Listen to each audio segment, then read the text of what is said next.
சிங்கமும் முயலும்.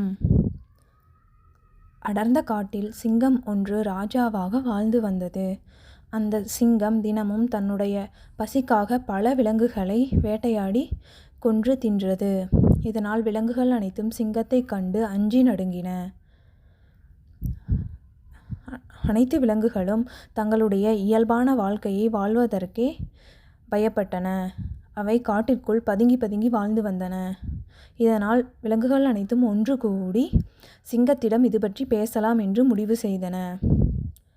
அவை சிங்கத்திடம் சென்று முறையிட்டன. சிங்கராஜா அவர்களே, நீங்கள் வேட்டையாடி எங்களை கொன்று தின்பதால் எங்களால் இயல்பாக வாழ முடியவில்லை. அதனால் நாங்கள் அனைவரும் ஒன்று கூடி ஒரு முடிவுக்கு வந்துள்ளோம்.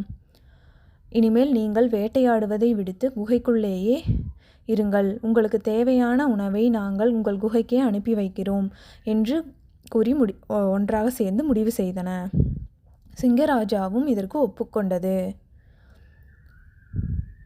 தினமும் ஒரு விலங்கு சிங்கத்தின் குகைக்கு உணவாக அனுப்பப்பட்டது.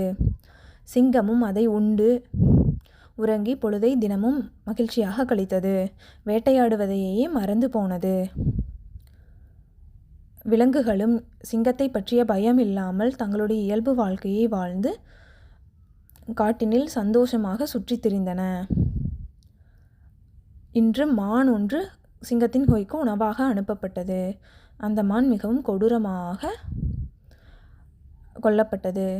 ஒரு நாள் சிறிய முயல் ஒன்றின் முறை வந்தது. அந்த முயல் புத்திசாலித்தனமானது மற்றும் சாதுரியமானது. முயல் குகைக்கு மிகவும் மெதுவாக நடந்து சென்றது. இதனால் சிங்கம் கோபமுற்றது. முயல் அதற்கு பொறுமையாக பதிலளித்தது. சிங்கராஜா அவர்களே, நான் வரும் வழியில் மற்றொரு சிங்கத்தை கண்டேன்.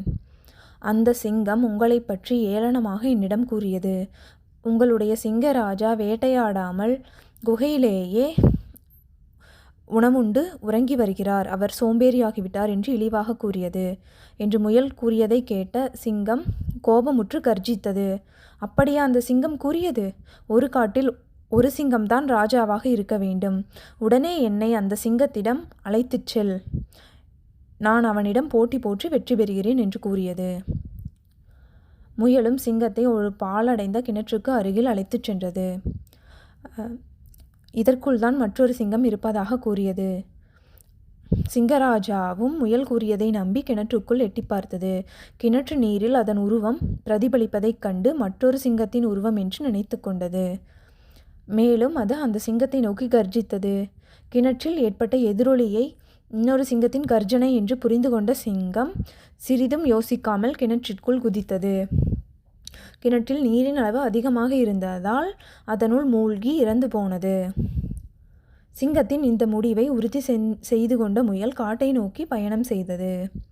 முயல் காட்டிற்குள் தனியாக வருவதை கண்டு மற்ற விலங்குகள் அனைத்தும் முயலை சூழ்ந்து கொண்டு கேள்வி எழுப்பின. சிங்கராஜாவுக்கு உணவாகச் சென்ற நீ எதற்காக இவ்வாறு திரும்பி வந்தாய் என்று கேட்டன. அதற்கு முயல், சிங்கராஜா கிணற்று நீரில் மூழ்கி இறந்து விட்டார், அதனால்தான் நான் இங்கு திரும்பி வந்தேன் என்று கூறியது. இதை கேட்ட அனைத்து விலங்குகளும் சந்தோஷமடைந்தன. இனிமேல் காட்டில் எதை பற்றியும் கவலை இல்லாமல் நாம் நிம்மதியாக வாழலாம் என்று கூறி மகிழ்ச்சி கூத்தாடின. இந்த கதையிலிருந்து நாம் உணர்ந்து கொள்ளும் கருத்து: சிங்கம் உடல் வலிமை கொண்டது. ஆனால் சிறிய முயல் அதனுடைய புத்திசாலித்தனத்தால் அந்த சிங்கத்தையே வென்றது. எனவே உடல் வலிமையை விட புத்தி கூர்மையே சிறந்தது. உடல் வலிமை மட்டும் இந்த வாழ்க்கையை வெற்றி கொள்ள போதாது. மூளையும் அவசியம்.